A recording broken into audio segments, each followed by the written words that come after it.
An update on my YouTube strategy for my email and SMS marketing agency. In today's video, I'm gonna go through my exact strategy that I used for YouTube, the stats, the results, what I've learned, and hopefully what you can learn from what I've done. My name's Gavin, I run an email and SMS marketing agency. I make these videos really just to document my own journey and to hopefully share some stuff with you that you can learn from. Now, full transparency, my agency at the time of recording is currently doing 60,000 New Zealand dollars a month. That is what I'm qualified to speak about. I'm never gonna teach you guys how to bring your agency up to 100K or lessons I've learned from 200K because I haven't actually got there.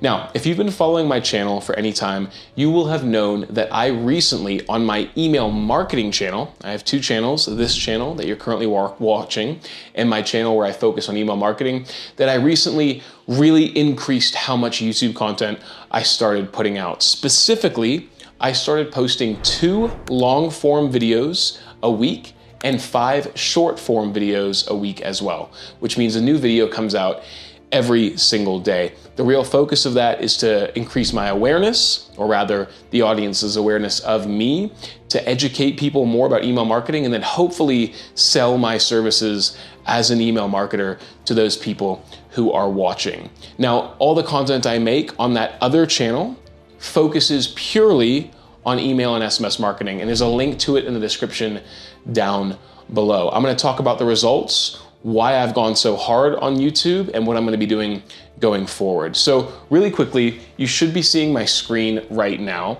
As you can see here on the video side of things, we have increased our views in the last 28 days to 2.9 thousand views, which is 1,600 more than usual, since posting 2 videos a week. You can see we started posting, and I'm recording this on March 5th. We started posting 2 videos a week on February 19th. You can see our impressions have gone up quite significantly as well, 75% increase compared to the previous 30 days.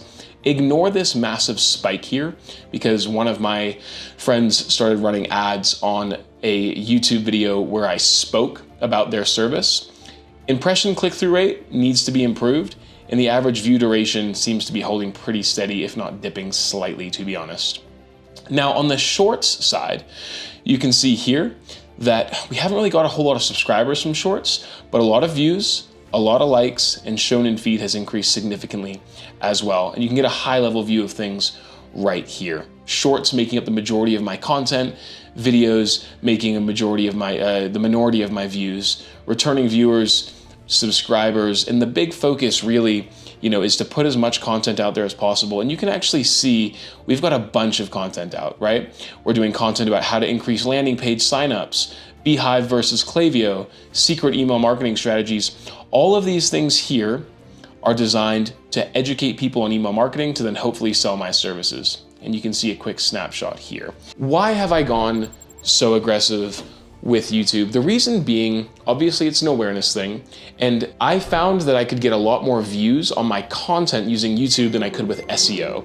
Now, the good thing about YouTube is that it allows you to present who you are directly to the camera outside of an article, and it forms like a personal connection between, I think, the viewer and the person distributing the content, in this case, myself. Now, I went really hard on this just because I wanted to build that awareness, but also because I'm trying to drive traffic to my newsletter. My newsletter is another big part of my business where I get a lot of clients, and it gives people another opportunity to build the familiarity with me. Before YouTube, I was growing my newsletter through Twitter, LinkedIn, and SEO. Those were the 3 ways that I was growing my newsletter, and it wasn't quick enough. I wanted to boost up how much I could actually grow it and the rate of growth.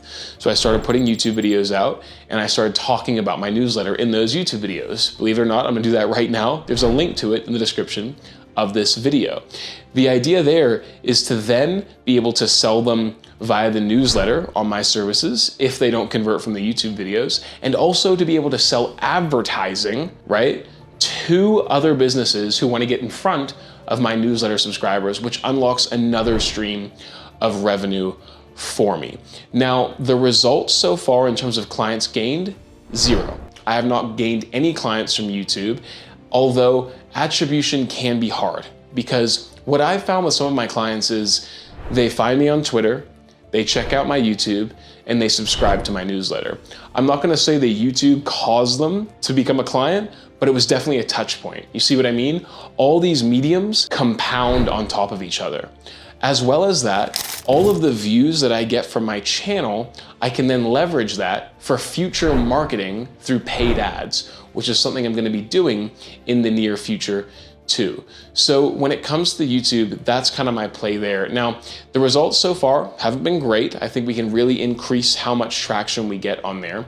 What I'm gonna be doing going forward is I'm gonna continuously be putting out more and more content. The reason I do that, specifically with the long form, is because there's a compounding effect. If I put out 10 videos and each video gets 10 views a week, that means I'm getting 100 views a week. If I put out another 10 videos, all of a sudden the compounding on that is 200 views per week.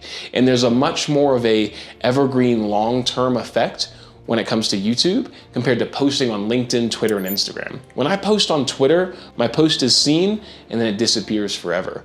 On YouTube, when I post, it's there for a much longer time. Now, it does require a bit more effort. It does take a little bit more time, and I am spending money on video editors. In fact, the video that you're watching right now, I spent some money on getting the edits done. That's an investment that you have to make for the long-term benefits of the YouTube strategy. I'm gonna keep running this. I'm gonna keep going with YouTube, and I'm actually taking a lot of my money from my SEO strategy and putting it into ads that will then leverage the YouTube views that I've had. Now, apologies for the tank top. It's incredibly hot in here. I'm in Mexico, but I hope you enjoyed that video, or this video rather. I make these every single week, really just to document my journey. If you liked it, comment in the description down below, subscribe to my channel, check out my other channel as well just to see what's happening. But as you can see, the stats on that, we're growing, it's getting better. We do need to start getting some clients from it. So I'm gonna report back on that in a couple of months just to let you know how everything's going. Once again, any questions, if you wanna learn how I got to 60K a month, chuck it down in the comment section. I'll do my best to answer you guys. And subscribe to the channel, check out the newsletter, all that good stuff. Thanks for watching.